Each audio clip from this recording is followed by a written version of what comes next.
বাগদেবী। বাগদেবী মা সরস্বতীর সাথে আমাদের জীবন একদম ওতপ্রোতভাবে জড়িত। স্কুল, কলেজ, অফিস যেখানেই যাবে সব জায়গায় মা সরস্বতী ছাড়া যেন আমাদের জীবন আর চলে না।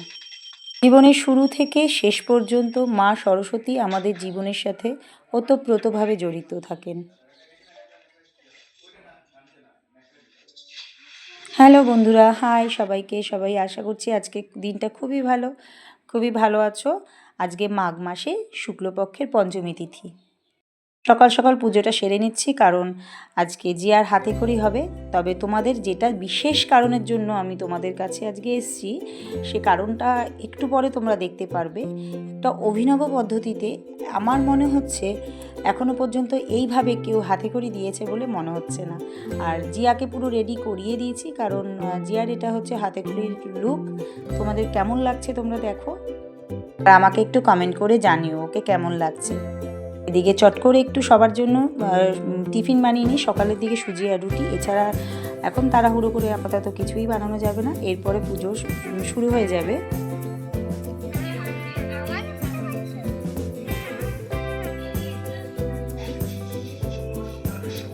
এই হচ্ছে সেই অভিনব পদ্ধতিতে পুজো। এটা হচ্ছে ফোনে, আর এই পুজোর মাধ্যমে এটা হচ্ছে সেই কলকাতার পুজো। আমার এক বান্ধবীর বাড়িতে, মানে শ্রেয়ানের বন্ধুর বাড়ি, আমারও বান্ধবী শ্রেয়ানেরও বন্ধু। এবার তাদের বাড়িতে পুজো হচ্ছে। এইবার ব্যাপারটা তোমাদেরকে একটু বলে বোঝাই। যেহেতু আমরা দূরে আছি, সেহেতু এখানে তো এইভাবে হাতের খড়ি হয় না। আমরা আগের বছর চেষ্টা করেছিলাম, প্রচণ্ড হয়নি। এখানে এই ব্যাপারটা কেউ জানে না, কিন্তু আমাদের তো হাতে খড়ির রুলস আছে, আমাদের নিয়ম আছে একটা, আমাদের ঐতিহ্য বলতে পারো। ছোটো থেকে আমরাও হাতে খড়ি দিয়েছি।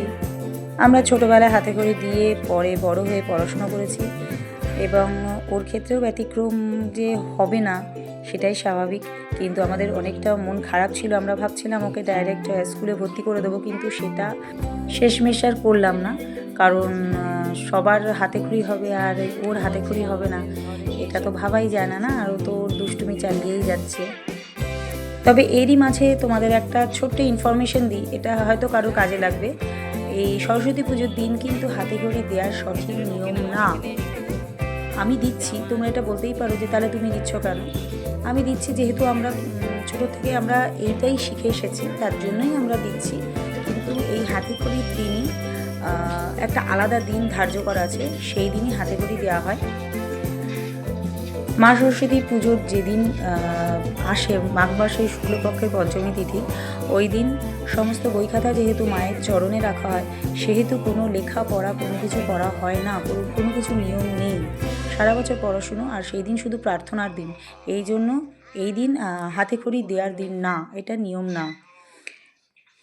তবে একটা জিনিস আমার ভালো লাগলো, সবাই পুরোহিতের কাছে হাতে খড়ি দেয়। আমার জিয়া ওর বাবার কাছেও হাতে খড়ি দিল, এবং সুন্দরভাবে মুখে বলে ধৈর্য সহকারে, জানি না ভবিষ্যৎ কী হবে, তোমরা ওকে আশীর্বাদ করো, কিন্তু ধৈর্য সহকারে সুন্দর করে বসে বসে বলে মুখে বলে, সচরাচর কেউ বলে না। ওর দাদাও বলেনি, ওর দাদা তো কাঁদতে কাঁদতে পুরো হাতে খড়ি দিয়েছে, আর ওকে দেখলাম বেশ মজা করেই হাতে খড়িটা দিল। পেছনটায় লেখো, একে চন্দ্র, দুয়ে পক্ষ, তিনে নেত্র, চারে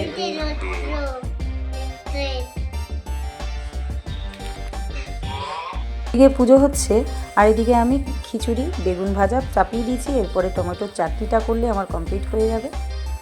চলো, বেশ মজাদারই হবে ব্যাপারটা। জানি না এই নিয়মটা কোনো রকমভাবে ঠিক হলো কি না, তবে আমরা যেভাবে পুজো হয় সেইভাবেই আমরা ব্রাহ্মণকে দক্ষিণা দিয়ে সেইভাবেই আমরা পুজোটা করিয়েছি। এইভাবে ওকে হাতে খড়িটা দেওয়ানো হয়েছে। এইভাবে ছাড়া আমাদের কোনো উপায় ছিল না, ওকে না হলে ওর হাতে খড়িটা হতো না। আর আমাদের মনও চাইছিল না ওকে দিয়ে কিছু লেখানো। ওই যে বলে একটা ছোটোবেলা থেকে যেগুলো আমাদের অভ্যেস হয়ে যায়, তার বাইরে আমরা এক পাও চলতে পারি না।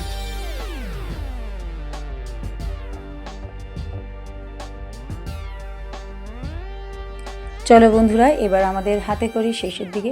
তোমরা দেখতেই পাচ্ছ ঠাকুরমশাই আমাদের উঠে যেতে বলছেন। চলো এবার জিয়ার এখান থেকেই ওর পড়াশুনো শুরু হলো, লেখাপড়া শুরু হলো, পড়াশুনো শুধু না লেখাপড়া শুরু হলো। ওই যে উনি চললেন, নতুন একটা জিনিস পেয়েছেন স্লেট পেন্সিল, কী জিনিস তা তো জানে না, এবার ওটা নিয়ে শুরু হবে তার পাকামো। তোমরা ওকে অনেক আশীর্বাদ করো যেন ও আগামী দিন খুব ভালোভাবে সুস্থভাবে থাকে আর অনেক দূর এগোতে পারে।